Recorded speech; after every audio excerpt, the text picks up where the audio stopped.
Hello everyone, this is Hybrid Miranda, and today we're going to do object mapping using a grid. So what do I mean by this? What do I mean, you can see my little lesson plans over here. What I mean is that sometimes it can be a little bit difficult to shade. So for instance, we have a sphere, and we've done a sphere in other videos, and we have our light source coming from over here.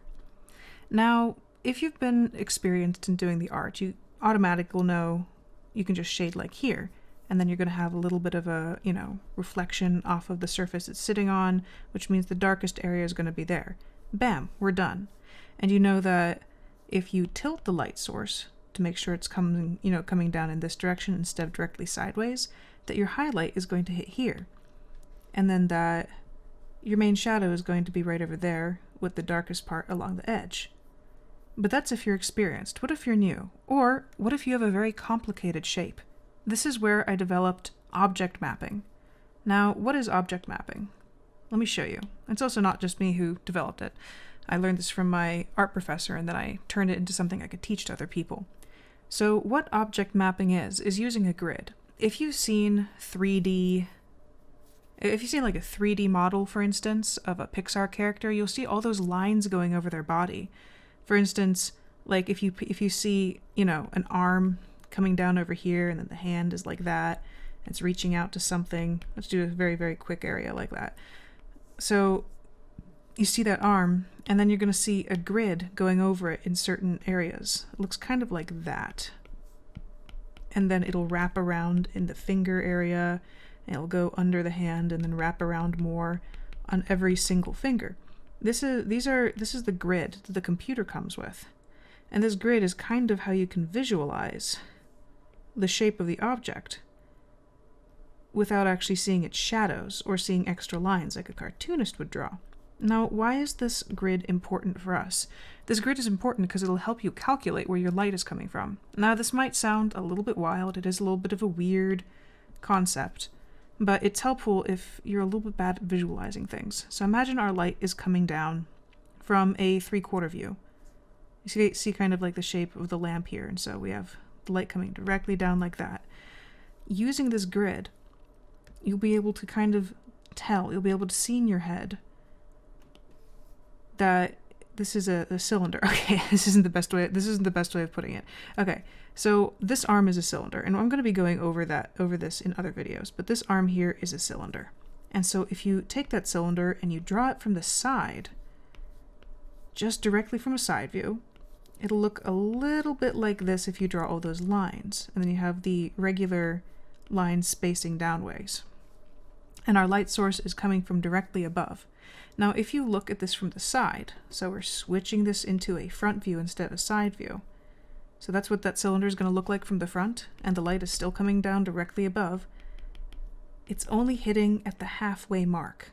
And look, you have that halfway mark over here too, which means that your shadow is going to start falling below that halfway mark, and bam, you know where the shadow is going to fall. Now, if we take this and apply it to our arm, the halfway mark is right about there, which means you can shade below that line you have there, and you can extend that to the rest of the body. This is what the mapping of the object does. And it's useful because, well, it's the most mathematical way we have of mapping out an object. Okay, so that's the very basics of it, and this is why it's useful. So how do we do it? Well, you have a good example of it right over here. Let's complicate things. Or actually, no. Complicating things is not what you guys want. Let's start out very, very basic. Let's start with a sphere. Now, of course, I can draw a perfect sphere because I'm using Procreate. Okay, we're going to do a sphere. We're going to do a box shape. I want to do a cylinder. Oops. There we go. Cylinder. And I want to do a cone, because I keep drawing this cone for light shapes, but what does it actually mean? So if we want to grid these objects out, do you remember seeing the globes in class showing planet Earth? So you have a line coming across this way, and you're probably going to have a line coming across this way, They're bisecting it. And as you go away from these points, these poles of sorts, the lines get closer and closer together. That's a little bit too close. Let's go back. They get closer and closer together. Just like that. Suddenly, those are very weird sideways lines, excuse me. And suddenly you get to see the shape of the sphere without even shading it, without even adding lines. And that's why these lines are important. It's good to be able to show the shape of an object without shading. Of course, shading itself is very important. And we're going to do the exact same thing with the other two poles. We have the bisecting one, and we have these larger ones coming this way and this way. And then as it goes up, it gets closer and closer together. And so now you have the shape, somewhat uneven, wonky lines over here, but generally you can feel the shape of the sphere a lot more. Now this really reminds me of like 80s and 90s computer graphics, and that's basically what we're doing. We're just recreating that. But the thing is, it's very useful because it shows you its dimensions. Now we can do the exact same thing with the cylinder. Now note, as we got farther away from the center point, they got closer and closer together. Same thing's going to happen with the cylinder. Here's our center point, and we can make a center point over here too. And as we're going to go closer and closer to the edges, these lines are going to get closer and closer together because they're moving away from us in perspective. That's what's happening. It's just a moving away in perspective. Now the line running through the center here, these are going to be pretty even. Maybe get a little bit wider as they get closer to us and move a little bit closer to each other as they go away in perspective, but if we do it that way, it could make it seem like the shape is like that and getting smaller and smaller, then getting bigger and bigger, and we wouldn't want that. So let's just take that idea out right now. And then you can make another bisecting line here and one here, and you can pull these all to the center of this shape. And so now that's easier to understand that shape. Now what about this? What about this box? Well, bisect it again on all different areas. And the thing about the cube is that it doesn't have a rounded edge like these two do. It's pretty straightforward. So that means you can divide it in half with your own eyes, and then you can start making those adjustments. Then you can start making those lines. And so the cube is actually nice, and straight-edged objects are nice because they're a lot easier to divide. And the problem with the human body and why the human body is so complicated is because it's a combination of all of these shapes here. So we're gonna move on to that in time, though. I want to be able to show you how to do it with a hand or with a face. Okay, now what about our cone here? Any guesses? Well, you still want to have that central line coming straight down like this. And then just like with the sphere, and just like with the cone, those lines are going to get closer and closer together as it goes further and further away from you in perspective. It looks almost like a hat. And so there we go. We've just mapped out some objects. And if you want, you can draw the lines coming up the cone. Now remember, since the cone does have a circular curve to it, at least around one edge, you want to make sure that those lines follow it in perspective. If we drew this cone directly from the side, it would look like a triangle.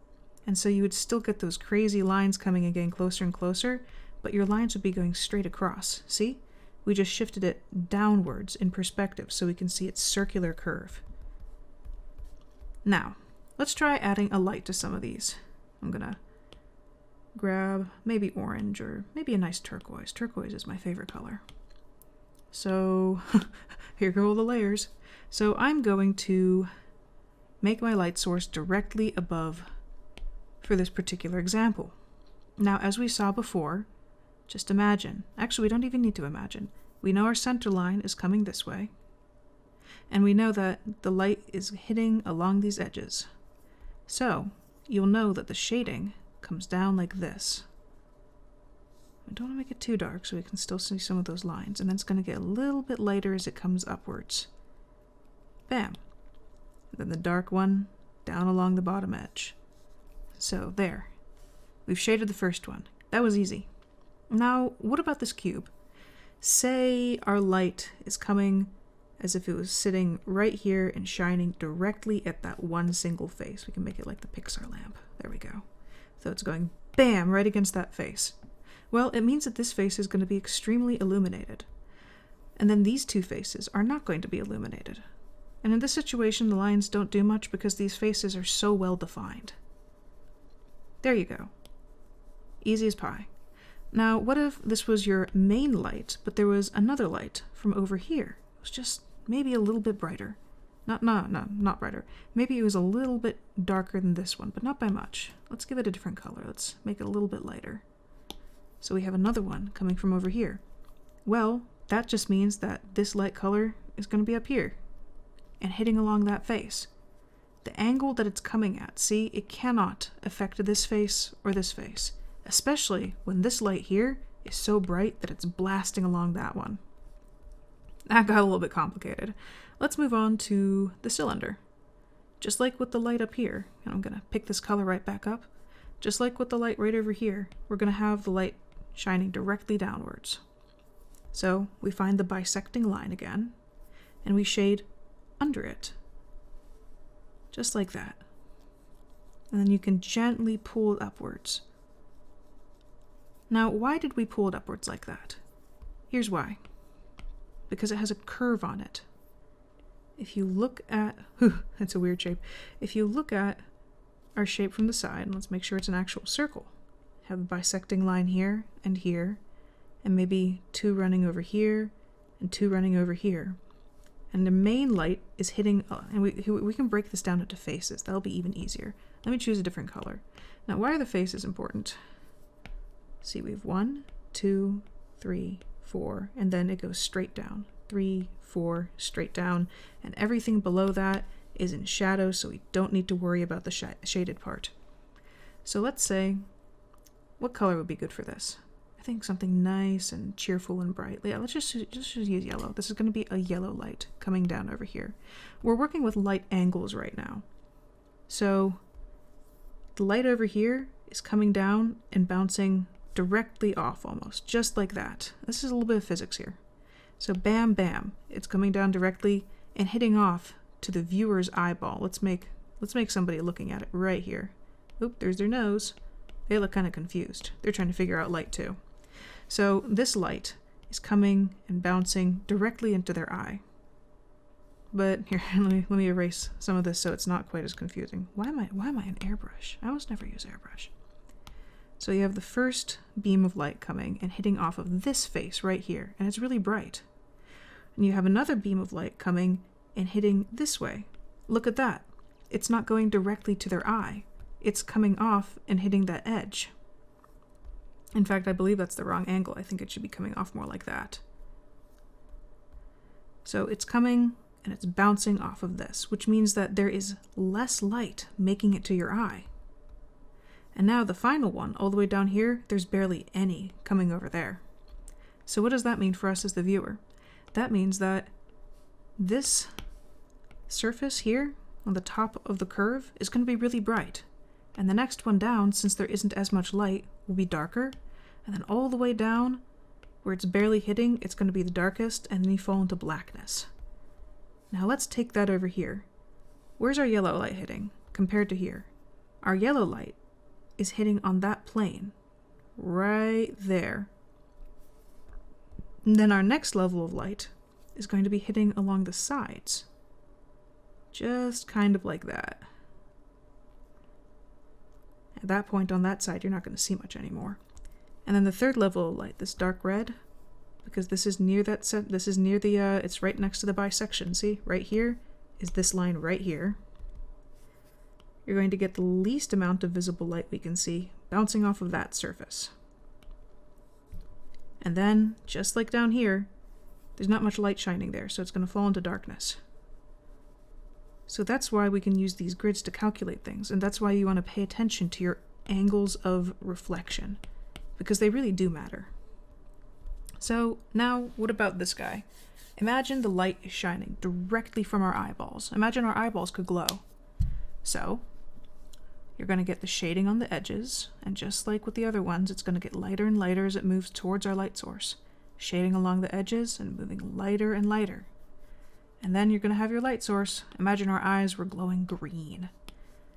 Your highest point of reflectivity will be right here, and then moving outwards. And again right here, then moving outwards. let's put this underneath so now we can see all the shapes coming into play.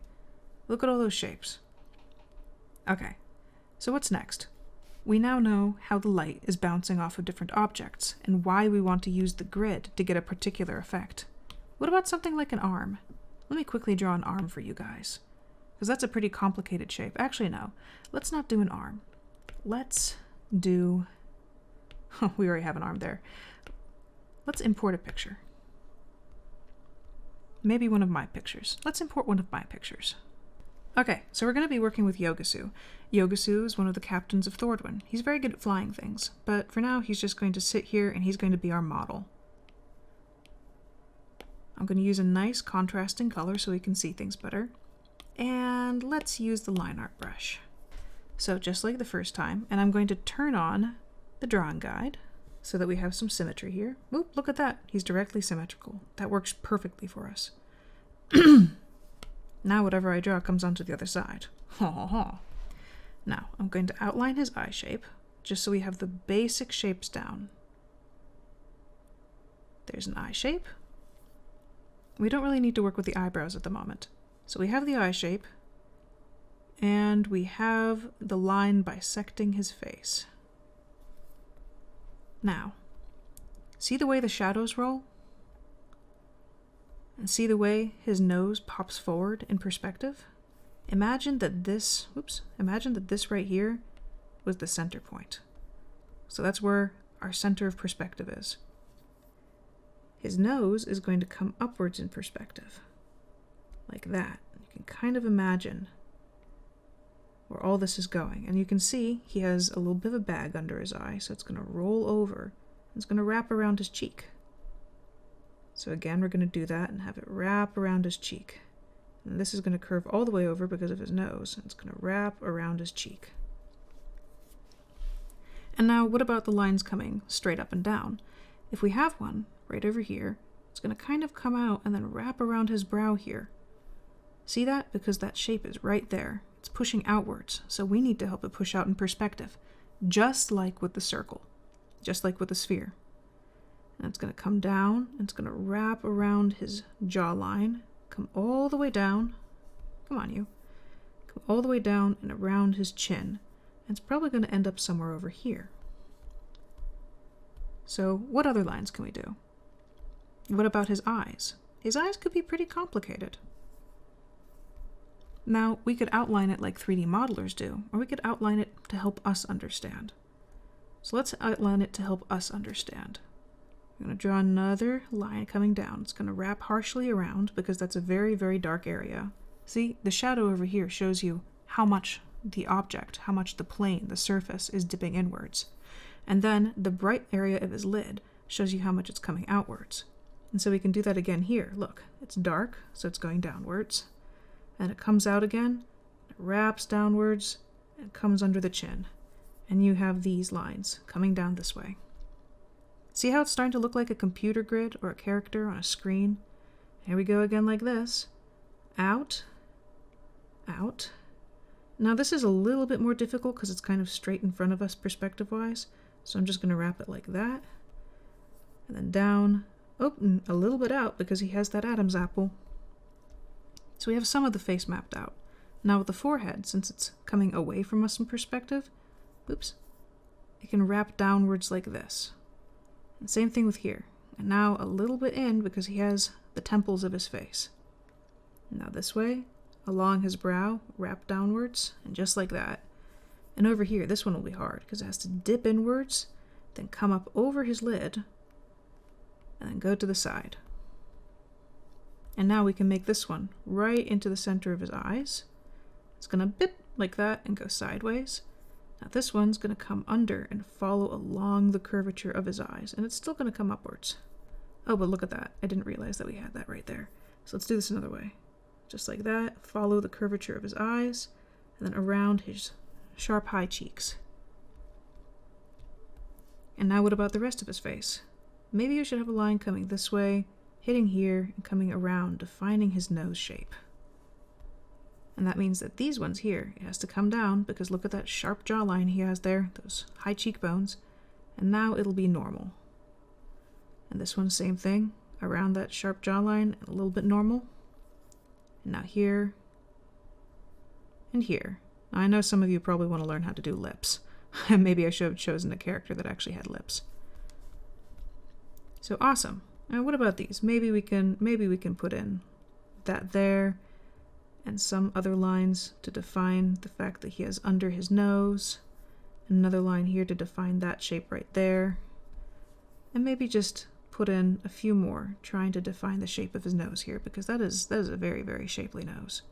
And maybe we can have lines running down this way, dipping inwards, and coming out to around the edge of his face, and around his nose, around his nostrils.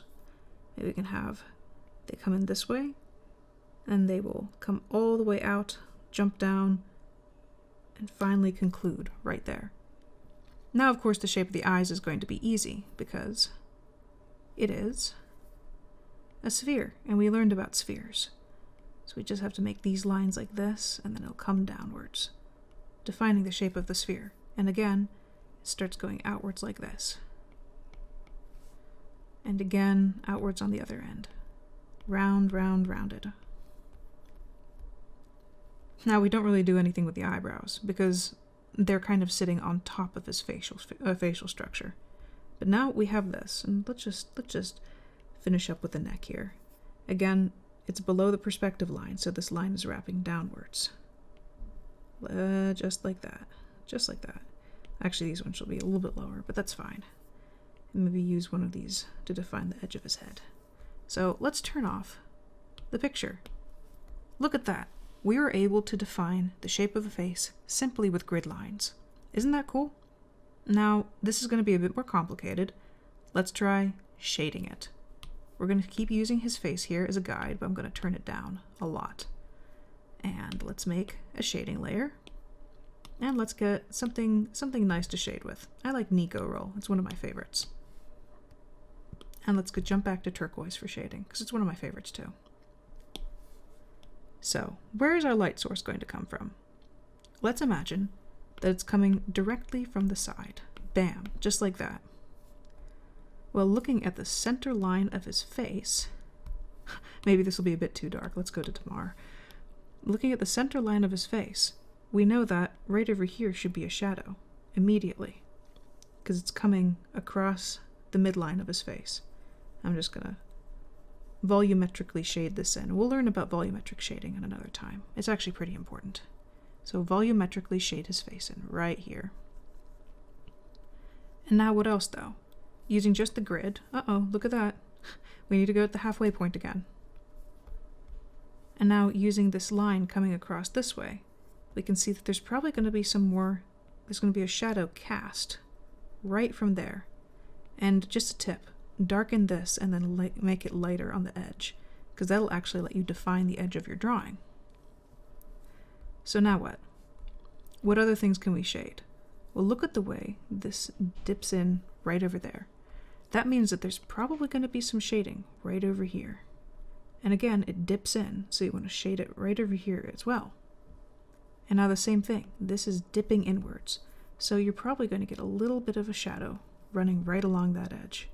And of course in the nostril, because that's a dark spot. Let me make that a little bit smaller. That's a dark spot right there. And where else?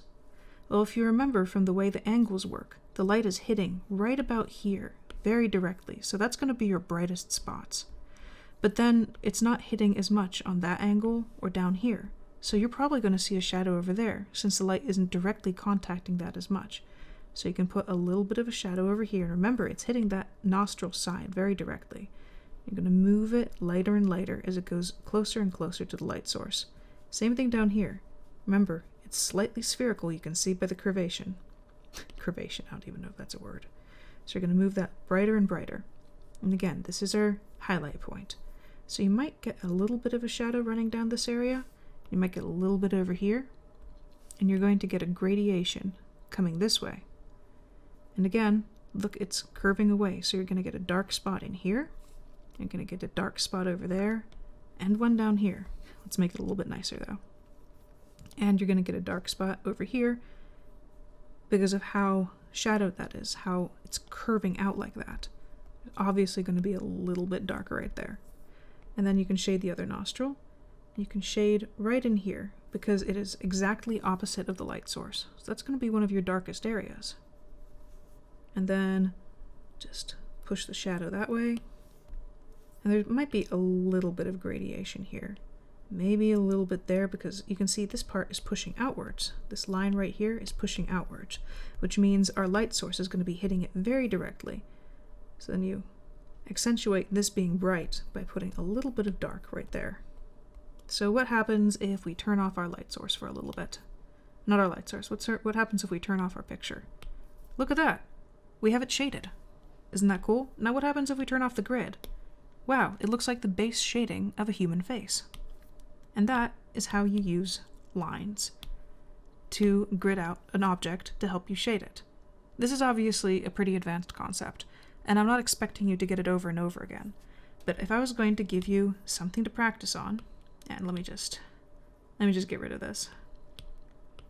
If I was going to give you something to practice on, this is what I would tell you what to do. What I would want you to do is I would want you to go and find several objects, or faces, or arms, or anything like that.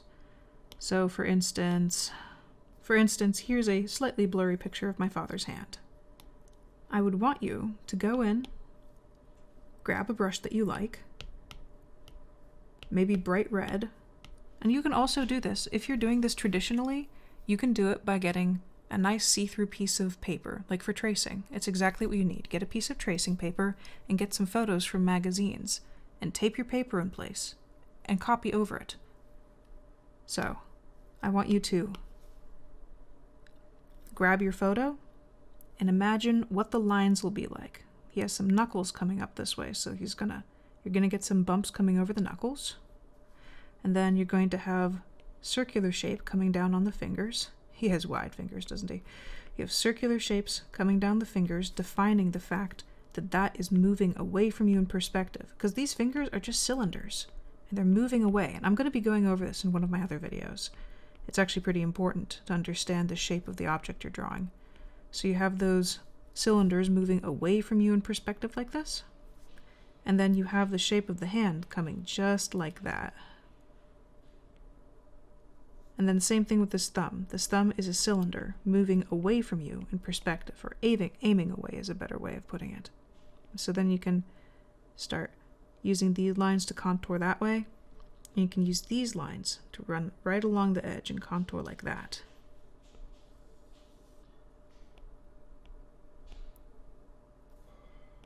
But there you go. Just like that. And so now it's helping us define the shape of his hand. Also, here's a big tip I have for you. See how the lines are close around the edge? The closer the lines are together, the further in perspective away that object is, or the material is very, very scrunched. And now this is also something that if you become a 3D modeler, you're going to see a lot of. If the lines are really close together, your mesh, which is what your material is called, that you're 3D modeling, your mesh is scrunched together. Let's just add a few more of these here and there to define the shape of his fingers. Seriously, who's smacking things in the background? How strange. And then one right over here to define the center of his hand. Now I can't turn this off because I'm an idiot and I didn't put it on a separate layer. But you get the point.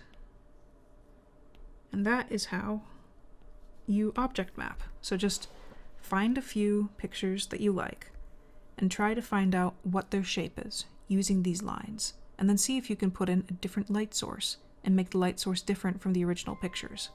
If you do that a couple of times, you might start thinking in 3D, which is extremely useful. So thank you guys for watching.